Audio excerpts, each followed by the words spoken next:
you ever had a Dyna or a twin cam Softail or even a Sportster, you've had what Harley calls their standard foot peg. Much more narrow clevis than what's found on the M8 Softails. So if you want to use the slew of aftermarket foot pegs out there on your new M8, you can't do it unless you have an adapter. So the way to adapt that is to shim the space, and that's exactly what we have here. Essentially, it's a shim kit that allows you to use the more narrow standard foot peg clevis that Harley has had for decades. And I'm going to show you exactly what that kit includes.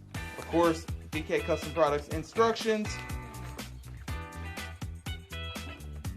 hardware, which is the classic spring washer, and of course a bushing, because the classic foot pegs use much smaller hardware than the larger diameter M8 Softails do.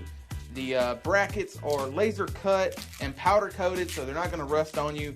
It goes together like so. That's the exact width of the M8 Softail.